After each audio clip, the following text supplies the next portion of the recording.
This one was taken in the morning, and I have it in two formats because I want to be able to cover, like, do you do this always out on site? Do you always draw in the studio? So as an artist, I do all sorts of ways, but the studio allows you to print pictures and take your time with the capture. If you're out in the field, you've got to work pretty quick to get those shadows the way you're seeing them and want them. And the devices that we use give you an extra helping hand because you can zoom in, you can crop it, you can quickly make it grayscale to look at the values. And I know this is a beginner class, so I'm going to explain what I meant by all that, so no worries. So I'm going to turn the camera around and show you my workspace for today. Jillian is going to be sharing this and doing a watch party, so please share with your friends, try and let people know that we're doing these live lessons. Tuesday, 1:15 is going to be sketching and nature lessons, and Thursday's beginner drawing. So feel free to share, start a watch party while you're watching, grab pencil and paper, and you can join us too. So I'm going to turn the camera around and we are going to start. Hopefully I didn't make you dizzy. So today is our first day back doing the live stream, so let Jillian know if there's any kinks in our live stream. We haven't done them in a few weeks, so we've been playing with the lighting and all sorts of tricks to learn. Are we good to go, Jillian? We are good to go. Alrighty, I'm going to do a little paper test because the lighting in here has changed. So I don't know if you can. I've got a light pencil line. Let me know, Jillian, if that's too light for you to see.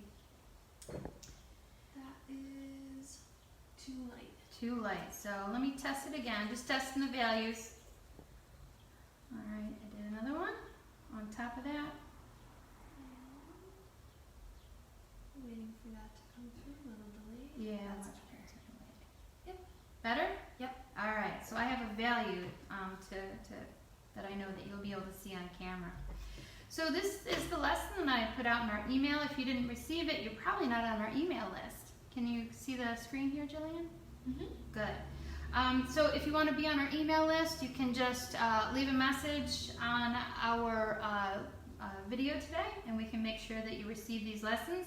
And what you'll get is the reference photo and a list of what you'll need to bring, and also preparation. So we offer you some practice videos to practice along before we actually offer the lesson. You'll also get an idea of what we're going to be teaching and what demonstrations we're going to be offering today, and just some simple tips on how to get started. So this is where I got to spend, oh gosh, I think we were there for 3 days. Just on the other side of that ridge is where our campground was. So there's two pictures because this is where I cropped in, and this is the full picture that I took with the sun just peeking over through that tree. I cropped this because I decided through some processes I'm going to show you that I wanted to just spend some time in my drawing on this part of it. I lost the sun, which in the drawing I'm going to bring that back. I don't have that peeking through the tree over here, but I like the composition of where all the land lines meet. There's a whole bunch of stuff going on right in the middle. So I want to play with some lights and darks, which are values, when I start the studies. So let's start. Is Terry in the room? I don't want to start before Terry's here. Terry is not here yet. Oh boy.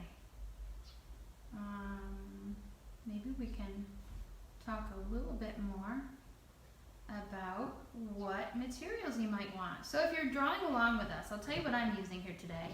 This is Bristol board. It's just like cardstock. Feels like the same, maybe a little heavier than you might like copy paper, but it's cardstock. I like this for two reasons for this particular project.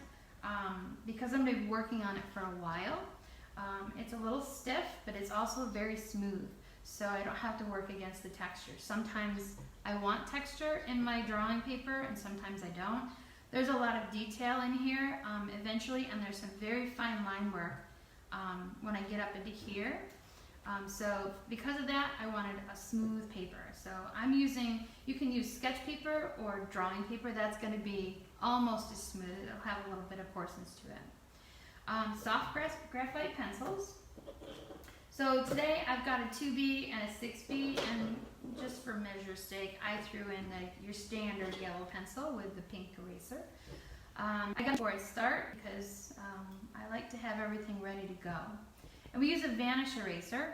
We sell these in the studio for a couple of dollars, and it's called vanish because it can make a line vanish like you wouldn't believe.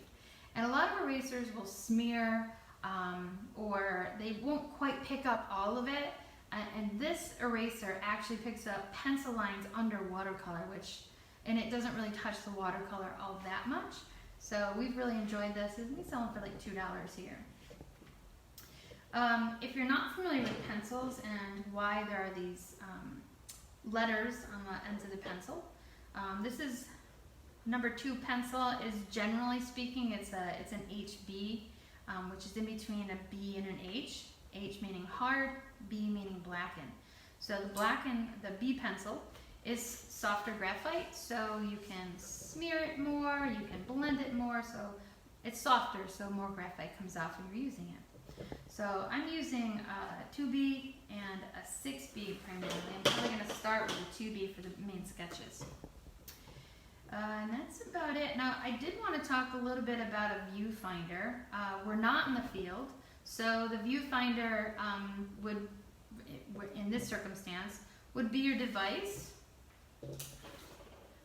or your printed photograph. So I printed a color picture, just a copy color of the full picture, and then I printed out a black and white. And if you're not sure what values are, it's the black and the white and all the shades in between. So you can see that this this black and white copy is going to give me a better idea for the contrast, the lights, the darks, and it doesn't get so mucked down in the different colors that I want to put down because I've only got the graphite pencil, so really all I have is gray to work with. So this is much easier to use, and you get more information when you're just doing your studies, which I do studies called thumbnail studies. I'll show you in a moment, to decide what I want to keep, what I don't want to keep, and first and foremost, just to get the pencil started. So, is Terry in now? I still don't Oh my see her. Oh my gosh, we gotta find Terry. Terry was so looking forward to this class. So here's what I started, just to give you a little reference point. I'll bring the picture back here.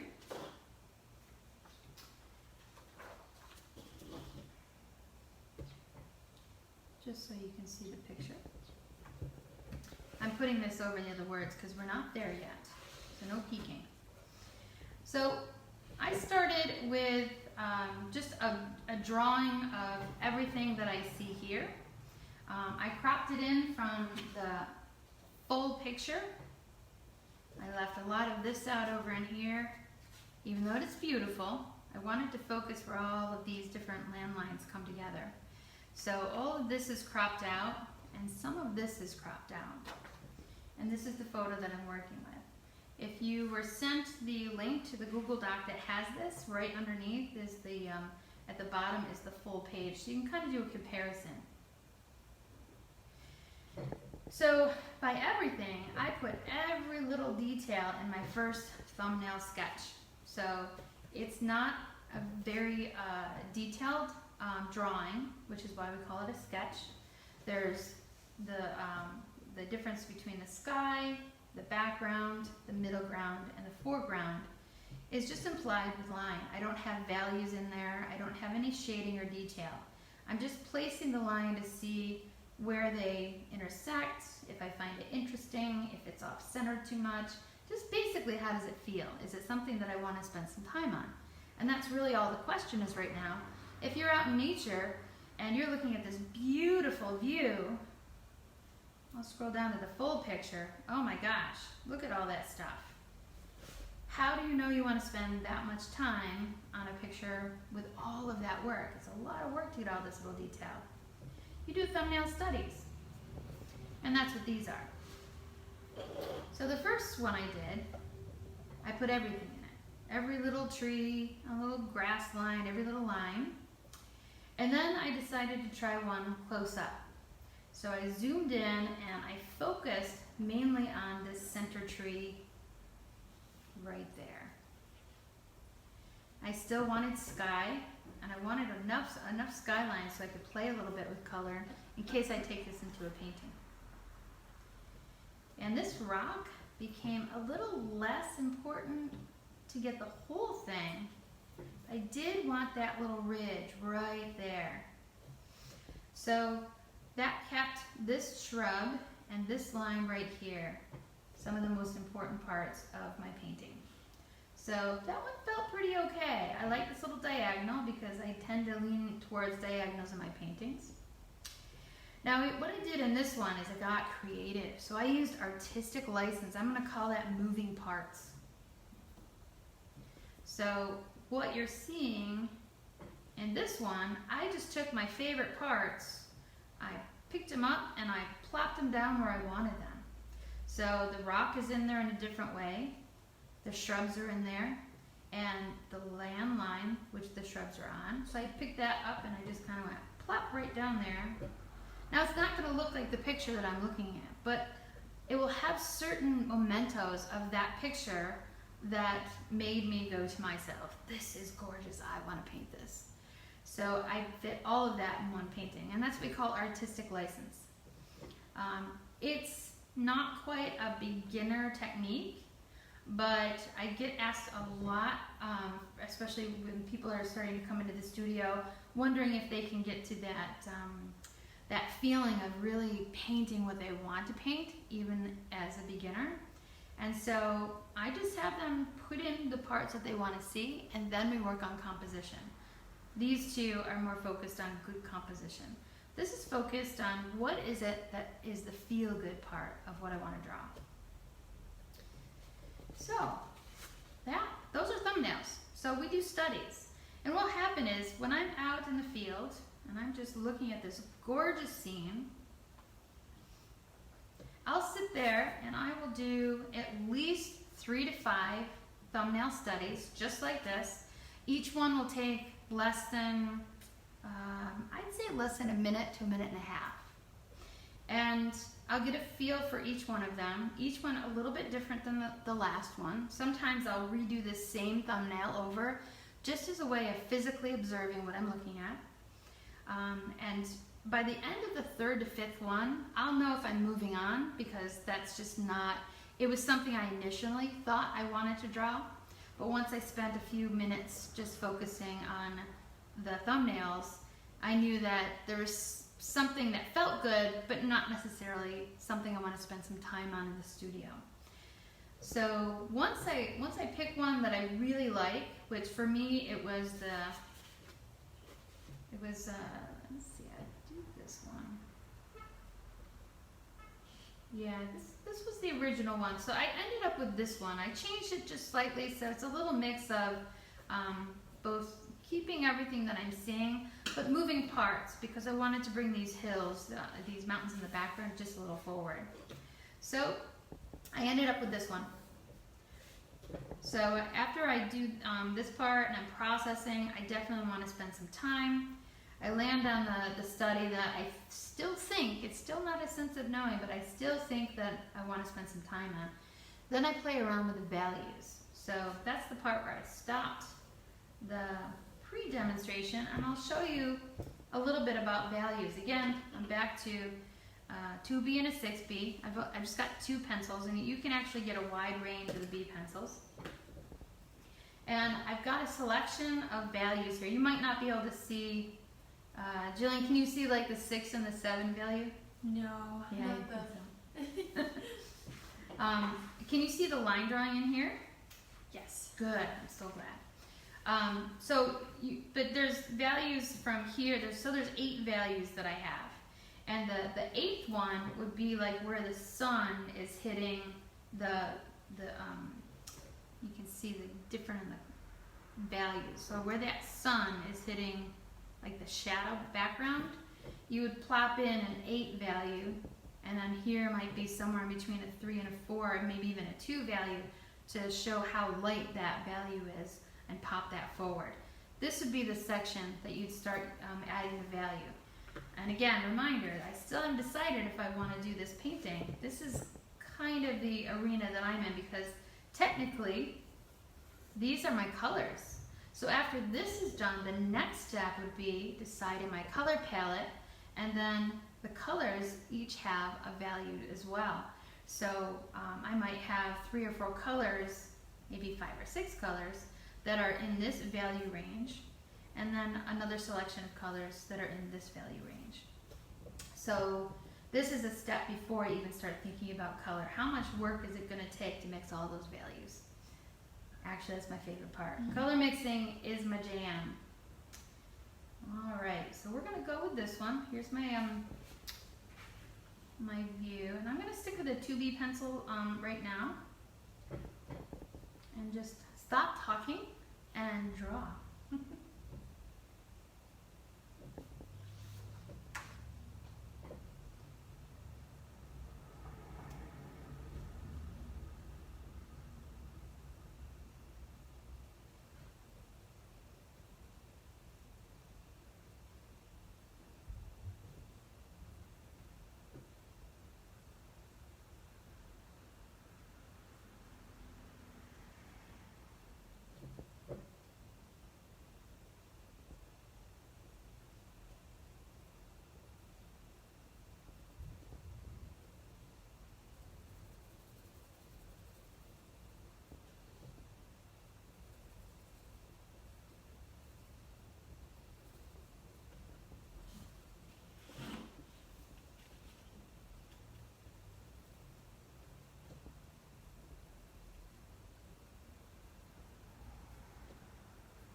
There's a beautiful outline of highlights around these bushes that are here. So I'm just getting this range of dark to light.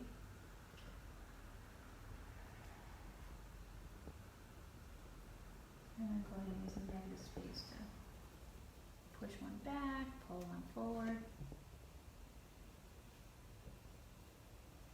These are just scribbles, so there's really not any particular technique. Sometimes I'll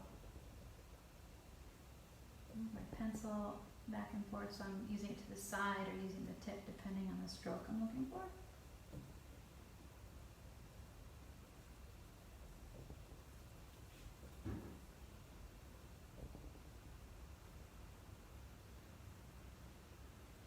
Usually we play some music in here. I'm missing the music. Julie, you want to put some music on, or are you busy? No, I can do that. Oh, that'd be so great.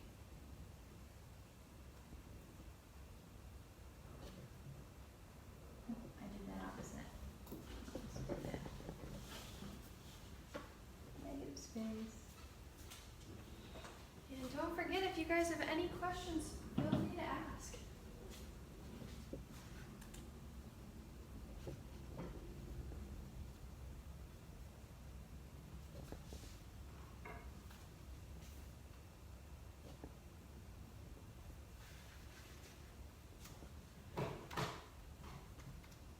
Let's get some good music going. I'm definitely a music listening artist. Today in the studio we've been listening to David Young's Flute pretty much the whole morning.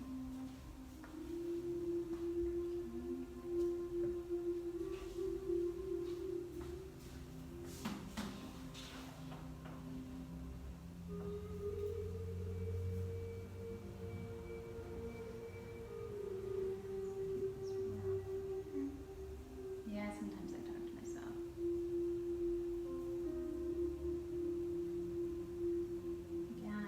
some artistic license with some of these shapes. Some I really want to get true to what I'm seeing. It's just important to, it's a memory photo for me. So we traveled across country and just visited some really meaningful places that some just took our breath away. We saw bison. Oh, the mule deer that jumped out at us just after this, I think it was the morning after when this picture was taken. It was just like, hey, I'm in here. He just kind of looked at us. I'm gonna put some shadow right in this corner that's not necessarily there, but I want some place for the eye to stop.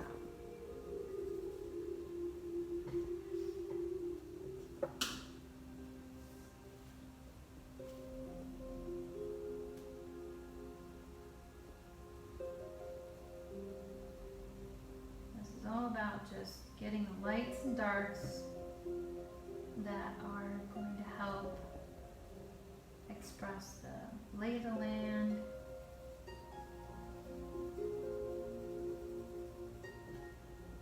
and the placement. Because like I said, I moved a few different things just to put in here what I wanted to get in here.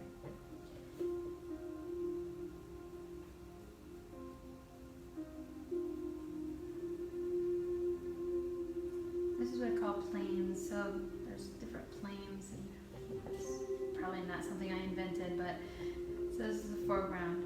So these lines and shadows give opportunities to give the lay of the land, so you know that you're really got some strong foreground here, and then this middle ground has set areas that they're going to have some distance differences between here and here.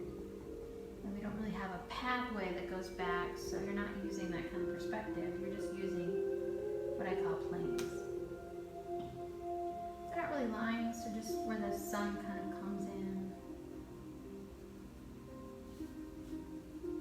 This is a strong one here, where these bushes come down right here, and then there's a shadow that shoots across. So I want to make sure that I put that in there.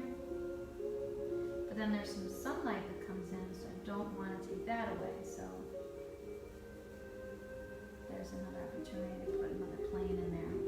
You generally get them a little bit closer together as you go back, so that it's a perceived depth.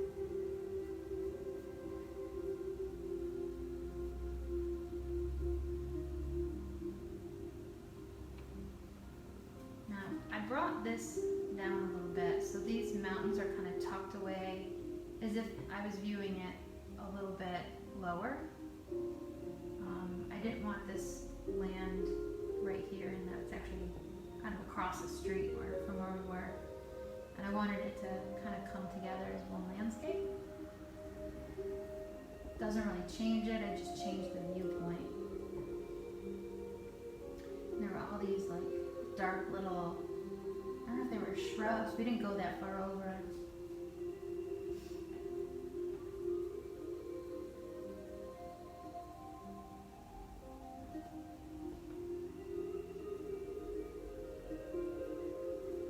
And you can see this gets pretty complex. So it's like a map.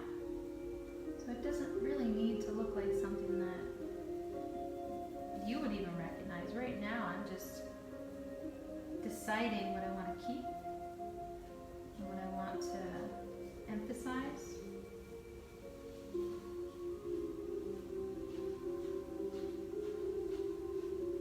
I think the part that I'll really spend some time on is this place in here that has this gorgeous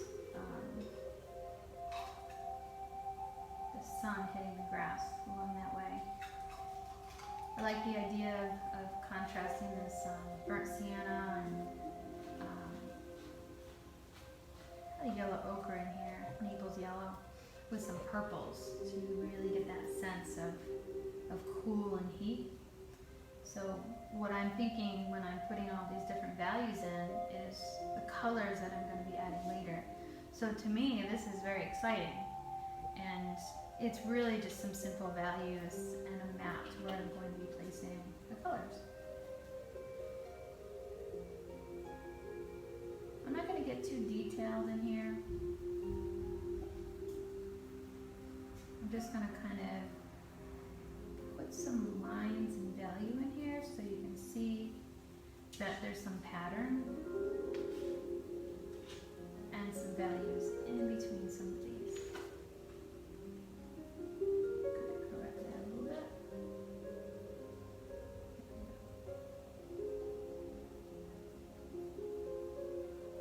Little value in here. In a minute, I'm going to take some eraser to it because I got a little bit wild with the pencil, so some of it's not exactly how I want it. I'm just going to put some value in there. And we were talking about that art class today. Just get the values in there. Play around with them. And you can always lift later. Whether you're using pencil or if you're using watercolor, like we're doing later tonight. We've been focusing a lot on lifting techniques in the beginner watercolor.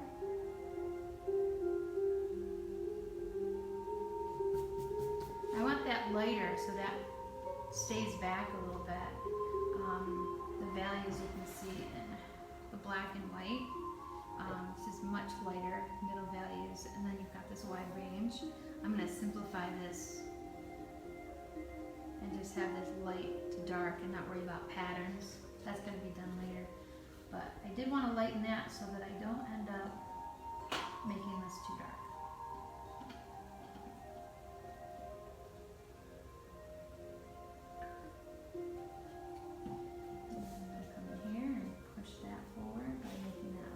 Darker than I originally had it.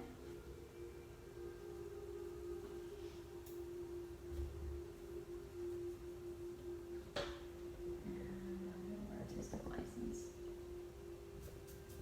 Push this forward with some dark. So I've got light, medium dark, light, dark.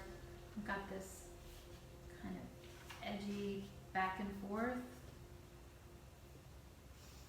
And then I know that I've got to play with the values in here to complete some of those lines of interest. What does that mean, lines of interest? Well, when you look at a painting or a drawing,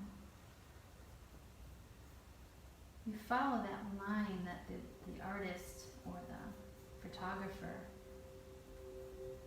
really found interesting in that particular composition.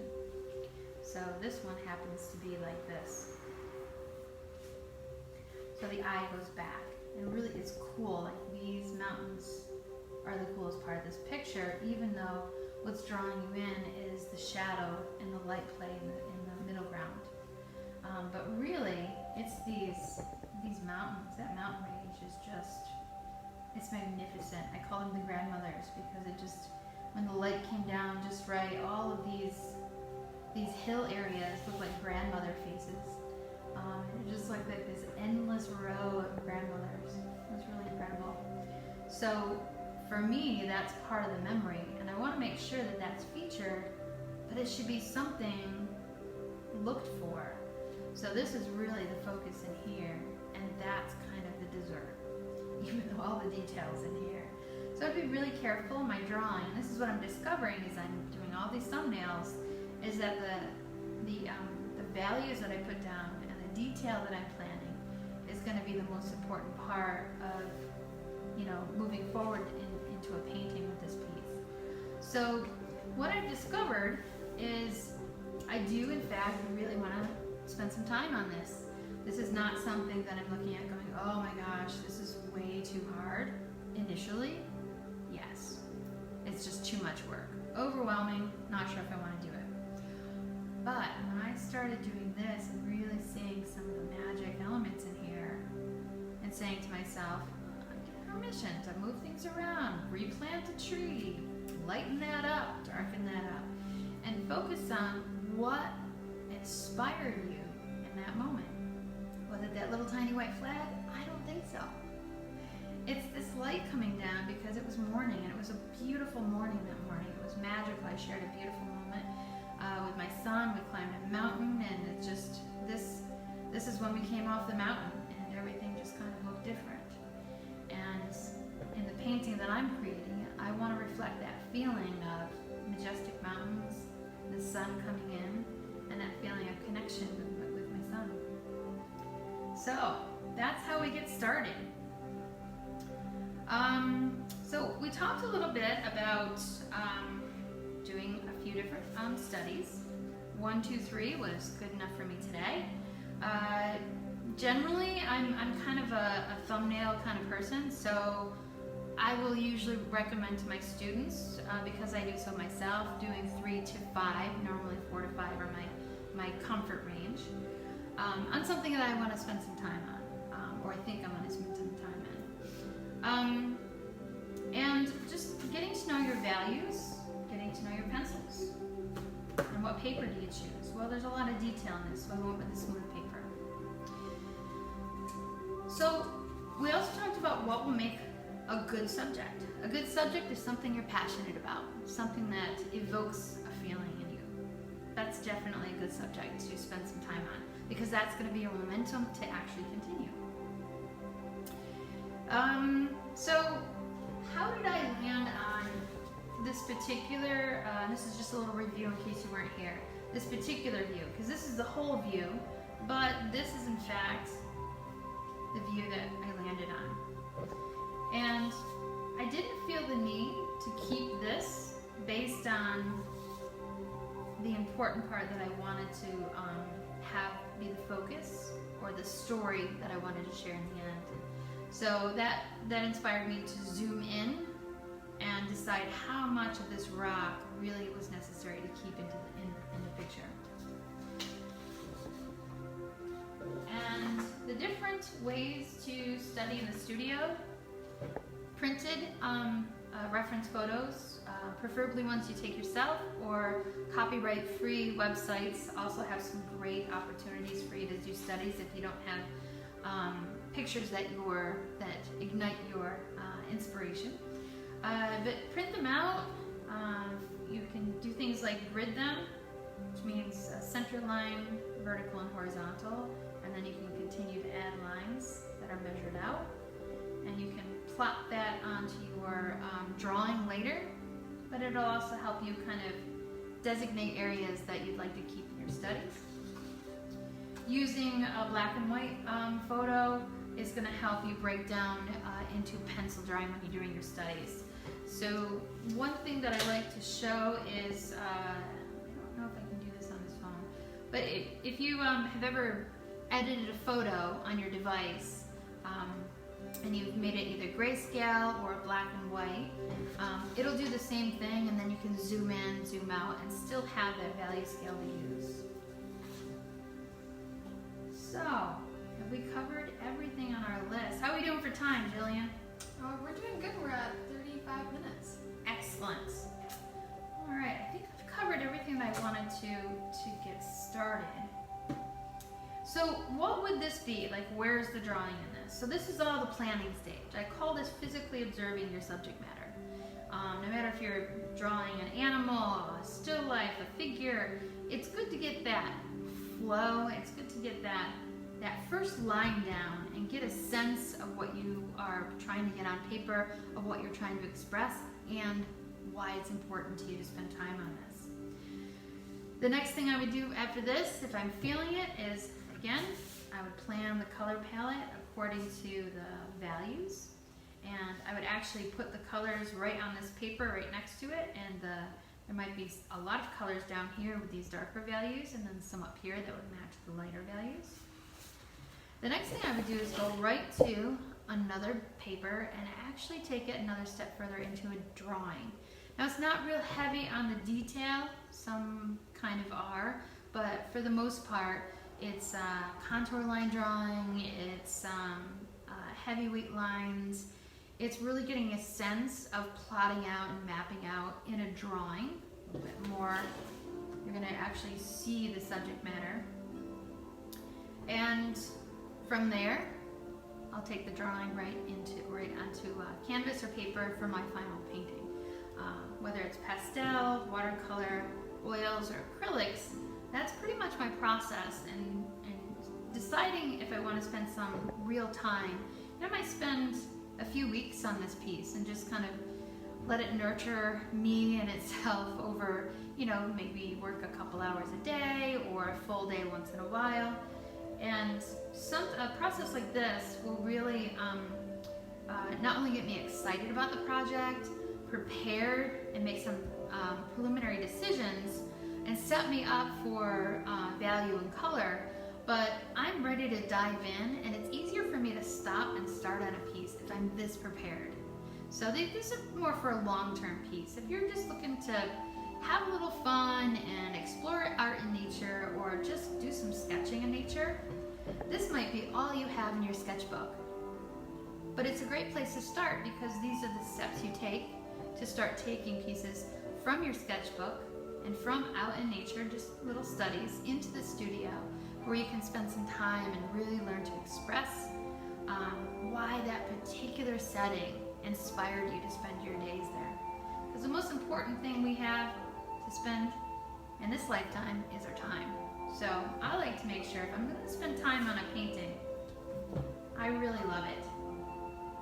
Yeah, I think we covered everything I was looking for. So next week, a little more of the same. Again, email if you would like to get on our email list. You can message us and we'll just add you to our email list. That way you'll get this in advance along with next week's reference photo. You can practice a little bit, prepare some questions if you want, be a little more interactive. This is an in-person and virtual opportunity, so this is a 1 o'clock in-person studio class. If you would like to join us in the studio, well, we'd love to have you in the studio. Jillian and I are here for 10 a.m. studio class, and this is a kickoff to the first week of 1 o'clock. So we have 6 seats that are COVID safe seats, COVID protocol in place. It's been going wonderfully with our community here. And we're still going to be live streaming this because there's a portion of our community that feels safer at home, and we felt it was really important to honor their needs as well and connect with our entire community. We have missed you so much. So, Jillian, over and out. We're all good? We are all good. All right. We'll see you soon. Don't forget, 1 o'clock, beginner drawing is animals on Thursday. We're starting out with a bird, and it's pretty simple, but if you want to practice, just message me and we can send you that link and the preparation. Have a good day, everyone.